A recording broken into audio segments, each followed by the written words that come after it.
Bonjour Bertrand Piccard, aventurier Bonjour. suisse, le premier à avoir réussi le tour du monde en ballon en 1999 et aujourd'hui vous voulez voler sans kérosène avec un avion solaire, mais vous êtes fou! Je crois que la grande folie, c'est de continuer à brûler 1 million de tonnes de pétrole par heure dans ce monde et croire qu'on va tenir longtemps comme ça. C'est quoi? L'avion du futur est un avion solaire?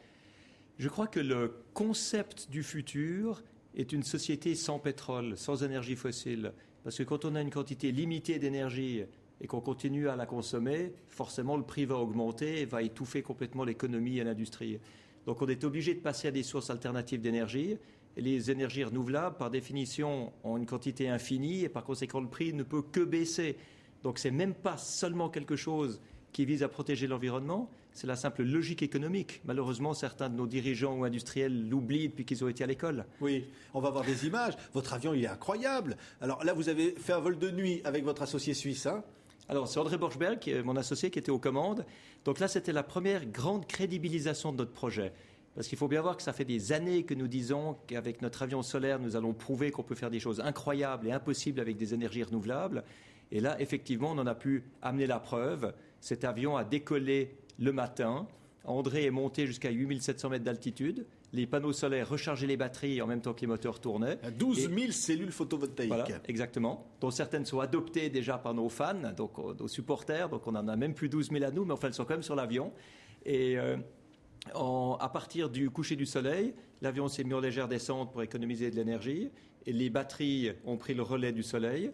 André est arrivé au lever du jour avec encore 6 heures d'autonomie dans les batteries.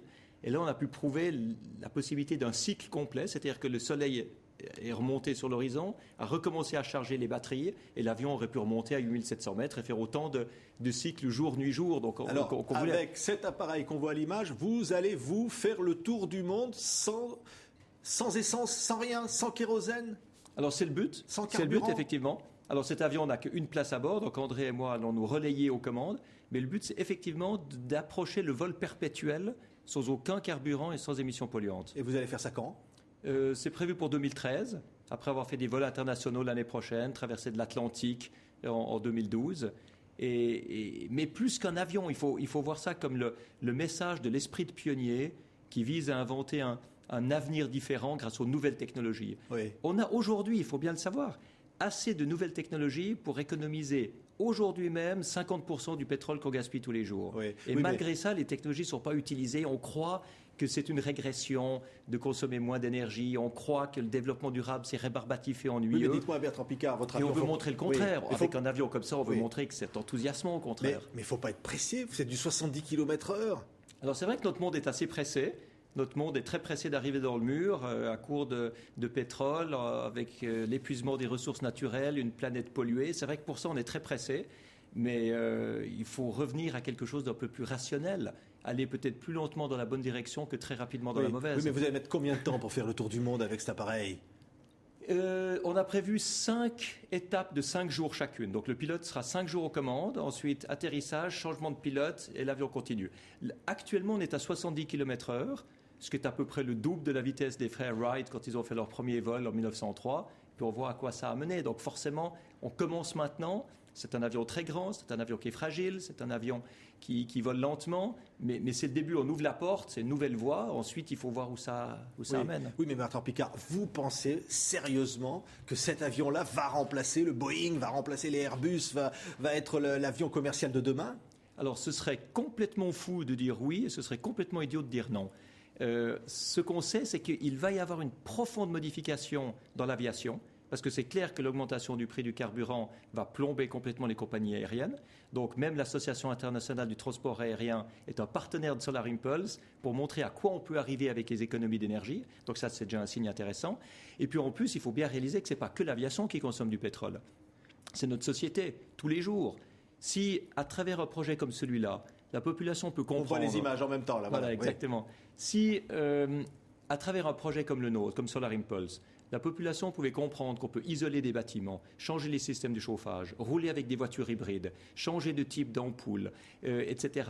Là, on arriverait à une telle économie d'énergie et à une telle relance de notre système industriel en augmentant le pouvoir d'achat, en diminuant le chômage, que finalement on obtient un système gagnant-gagnant. C'est ça le but du développement durable. Quelles sont les prochaines étapes, Bertrand Piccard? Cet avion, vous allez continuer des essais, j'imagine. Après, peut-être permettre à cet avion de transporter plus qu'une seule personne.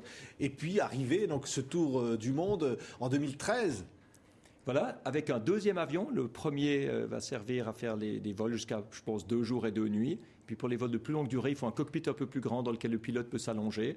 Et ça, ce sera le deuxième avion. Maintenant, le rêve, ce n'est pas encore le projet, mais le rêve, c'est forcément d'avoir plus qu'une personne dans l'avion, pouvoir faire des vols peut-être d'1 mois, où on n'a même plus besoin d'atterrir parce que les pilotes peuvent alterner leur phase de sommeil. Donc on voit qu'en mettant un peu de rêve et d'optimisme, et un peu plus d'esprit de pionnier, on peut accomplir l'impossible. Ouais, alors, si on peut accomplir l'impossible dans un avion, on peut forcément accomplir l'impossible de notre société. 63 mètres d'envergure, ce qui finalement n'est pas très grand, mais l'équivalent d'un Airbus A340, quoi. Tout à fait, avec le poids d'une voiture de 1600 kg. Fantastique. Nouvelle technique de construction en fibre de carbone. On va suivre ces aventures-là, Bertrand Piccard, avec autant de passion qu'on avait suivi Breitling Orbiter 3. Vous êtes fier aujourd'hui d'avoir Breitling Orbiter 3 qui est exposé à Washington au Grand Musée de l'air et de l'espace. Vous, le petit-fils d'aventurier, de conquérant? Oui, honnêtement oui, mais ça ne doit pas être un but en soi, ça doit être le moyen de continuer, de regrouper autour de cet esprit de pionnier qui continue des partenaires, une équipe, des enthousiastes qui nous permettent d'avancer. Oui, un grand-père qui avait atteint la stratosphère en ballon, et puis vous-même, vous avez grandi en regardant décoller Apollo. C'est vrai que j'ai vu 6 décollages d'Apollo à Cap Kennedy, j'étais invité là par la NASA. Ouais. Et d'être suisse, ça a une importance ou pas? Parce que toute votre lignée, en Suisse, on a besoin d'espace comme ça. Alors c'est vrai que c'est amusant que la plongée la plus profonde jamais réalisée dans un océan ait été faite par un Suisse, alors qu'on n'a pas d'océan et pas de mer en Suisse. Mais ça montre bien que quand on est un petit pays, on est obligé de se remettre en question, on est obligé d'avancer, de créer, innover.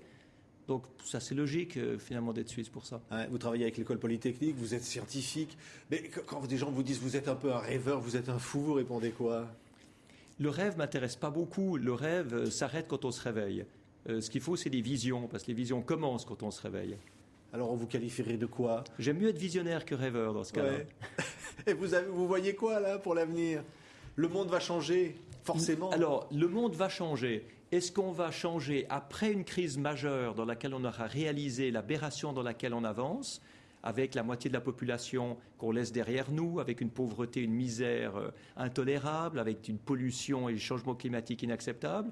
Ou alors est-ce qu'on va changer avant la crise parce que nos leaders politiques ou nos chefs d'entreprise auront compris qu'il faut changer quelque chose pendant qu'il est encore temps? C'est ça la grande question. Merci. Et honnêtement, je n'ai pas de réponse. Merci Bertrand Piccard, aventurier. C'est un joli nom, un joli titre. Merci d'avoir été notre invité. Je vous en prie.